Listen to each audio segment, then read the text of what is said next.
Well, welcome back. It's the Tee Up with Brent Lail. And Brent, we're starting with the London Knights and a blockbuster trade with their rivals, the Kitchener Rangers. Yeah, the Knights have shipped their captain, Sam O'Reilly, and defenseman Jared Woolley to the Rangers in exchange for 10 draft picks over the next 4 years, as well as 17-year-old Jacob Joux. I made a decision for the hockey club. You know, our main goal is always to win a championship. And, you know, London Knights, that's our thoughts. It's not about winning one round, 2 rounds. We want to win a championship. So it was something that we thought was best for the organization. For the first time since 2018, Knights GM Mark Hunter is sending major players out in an OHL trade rather than loading up. After deep playoff runs each of the past few seasons, he says the cupboard is getting bare when it comes to draft capital. O'Reilly, who just won a bronze for Canada at the World Juniors, will go to the Rangers with his good friend and realized this wasn't the year to win it all for the Knights. I was worried about our scoring. You know, you've seen some games that we couldn't put the puck in the net. We had a hard time scoring some goals. I mean, the last 3 years, we've had close to 300 goals, 4. We're going to end up with like 225. And it's tough to win a championship with that low of goals. Not saying you can't, but it's tougher. It was a tough decision because of quality kids these 2 men are, and it's something that, you know what, it was not a good day.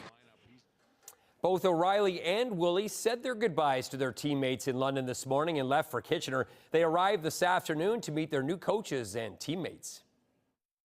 Got the news right after the tournament was over, and obviously sad coming from a place that I've been there for 4 years now. So a lot of amazing people that I've met and will always still talk to when I get older. So, but obviously excited to get here and kick along. There's a lot of emotions, both good and bad. I'd say not bad in a negative way. Coming here, it is a sad day, but an exciting day at the same time. All right, Brenda, local high school boys basketball team are in the running for an OFSAA championship. Yeah, the Mother Teresa Spartans finished runners-up last year at the provincial tournament, and this year they believe they can finish the job.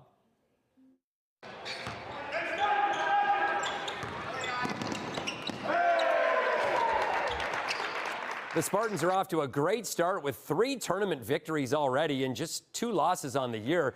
Their latest title came this past weekend when they won the prestigious Purple and White tournament at Western with a 76-70 win over Barry Maple Ridge in the final. Point guard Jacob Brown and wing player Isaiah Slay were named tournament all-stars.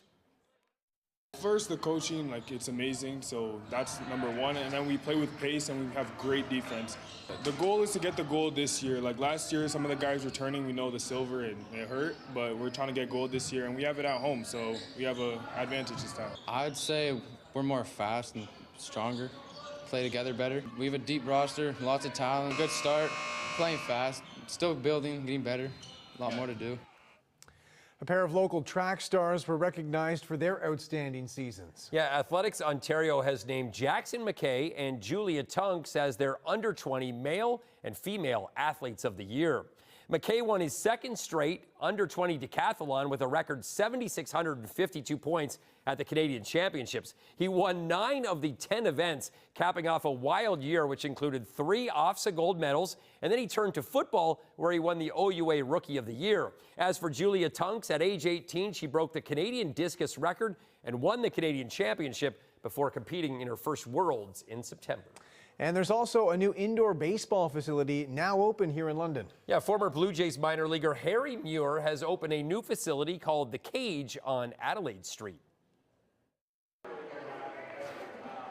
We have 4 hitting tunnels. We have 2 hack attacks, premier pitching machines. We got areas for pitchers to pitch. We got soft toss. Muir, the general manager of the Chatham-Kent Barnstormers in the newly named Canadian Baseball League, has finally fulfilled his lifelong dream of being a baseball guy full-time. His goal is to fill the need for a facility for ball players who aren't part of an elite program. It really just shows that the baseball community in London is growing. You know, with the Jays going on that postseason run, it's probably anticipated that there's going to be more and more kids that are wanting to go and get into baseball. And there's always a need for people to get working in the off season or rainy days. This is allowing me to do baseball full time now. You know, I'll be here all winter. I go to CK for the summer. I have, I have college in the fall. I'm doing baseball 12 months a year, but it's fantastic. And one more note, Carlisle, a major sporting event is coming to the Forest City this summer. The World University Rowing Championships will be held in August, bringing more than 20 countries worth of athletes to London. And what a wild day with the Knights making that big trade. Big changes for sure. That's the tee up. Thanks very much, Brent.